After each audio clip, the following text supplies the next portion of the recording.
आप सभी का बहुत बहुत स्वागत है इस गुरुकुलम में। तो आप पाठशाला के शिष्य बन जाइए और आइए हम शुरू करते हैं आज का जो हमारा बिंदु है। इस पर हम चर्चा करेंगे कि क्या वास्को डी गामा ने ही भारत की सर्वप्रथम खोज की थी समुद्री मार्ग से, कहा जाता है ना ये। लेकिन क्या उससे पहले कोई विदेशी कभी भारत नहीं आया?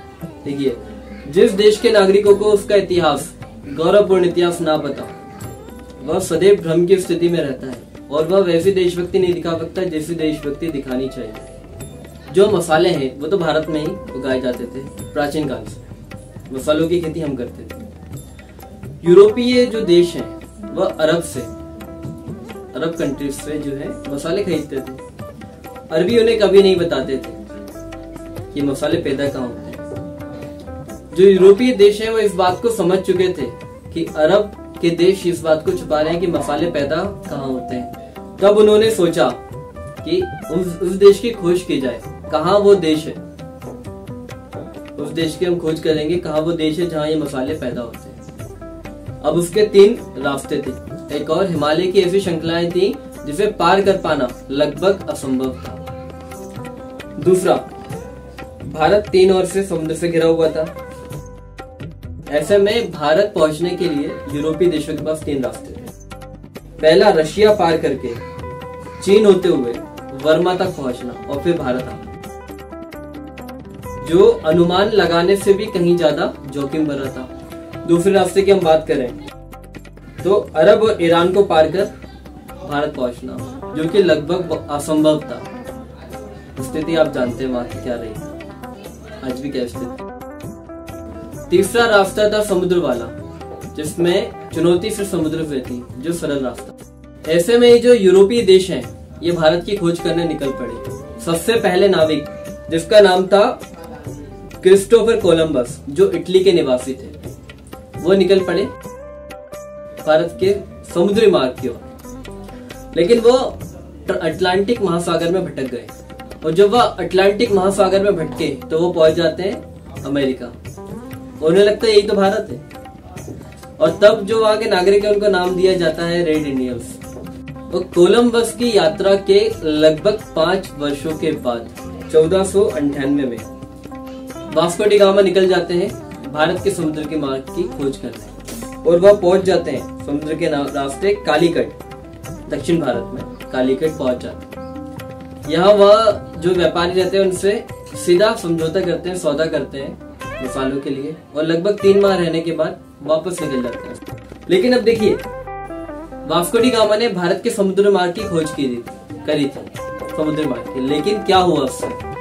भारत का जो समुद्री मार्ग है वह व्यापारियों के लिए खुला, ठीक है, लुटेरों के लिए खुला। सबसे बड़ा बिंदु, लुटेरों के लिए एक मार्ग बना दिया उन्होंने, क्योंकि 1499 तक ये बात होने लगी कि भारत की खोज हो चुकी है, भारत की खोज हो चुकी है। भारत तो पहले से जहां था वहीं था, इसकी खोज करना क्या था। अरबी जो व्यापारी थे वो आते थे, अरबी व्यापारी, और यहाँ से मसाले लेके जाते थे तो यूरोपीय कंट्री को बेचते थे। जब इस मार्ग की खोज हुई तो लुटेरों, शासकों और व्यापारियों के लिए रास्ता खुल गया। इसी कारण से 1615 ईस्वी में यह क्षेत्र किसके अधिकार में आया? ब्रिटिश सरकार के अधिकार में। तब तक हम सुरक्षित थे।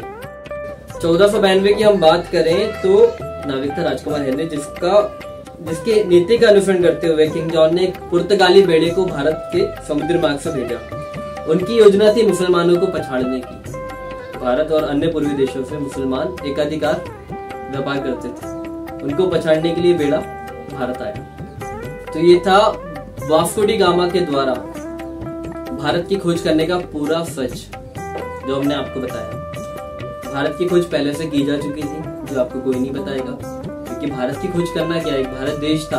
अब बताइए कि दुनिया में कोई एक देश है क्या हम जिसे जानेंगे नहीं? इतना छोटा देश था नहीं भारत, तो अखंड भारत था। अखंड भारत कितना बड़ा था, या फिर दुनिया जानती नहीं होगी? बिल्कुल जानती थी। लेकिन इतिहासकारों ने, पता नहीं कौन से जोकरों ने इतिहास लिखा है, कई बिंदु अपने अनुसार ही लिखा दिए। समुद्री मार्ग की खोज की थी। समुद्री मार्ग की खोज उससे पहले भी हो चुकी थी। हमने आपको बताया कि जो अरबी व्यापारी थे वह मसाले लेने के लिए भारत आते थे, इन्हीं मार्गों से आते थे, जल मार्ग, थल मार्ग। इन्हीं मार्गों से आना जाना था, हमारे व्यापारियों का वहां जाना था। और हम मसाले का निर्यात तब भी करते थे और हम आज भी करते हैं। तो फिर आपसे मुलाकात होगी किसी नए बिंदु के साथ में, इतिहास के किसी ऐसे झूठ के बारे में जिसका सच जानना हमें बहुत आवश्यक है। तब तक के लिए बने रहिए हमारे साथ। इस चैनल के माध्यम से आप जितने ज्यादा लोग हमसे जुड़ सकते हैं जुड़ जाइए, क्योंकि भारत का इतिहास हमें अब बदलना है। झूठा इतिहास मिटाना है, सत्य इतिहास को हमारे बच्चों तक पहुंचाना है, कि ताकि हमारी जो आने वाली नस्ल है वो पक्की देशभक्त बन पाए। तो मिलते हैं अगले चरण में, पाठशाला के गुरुकुलम में। आपका स्वागत है, बहुत बहुत धन्यवाद।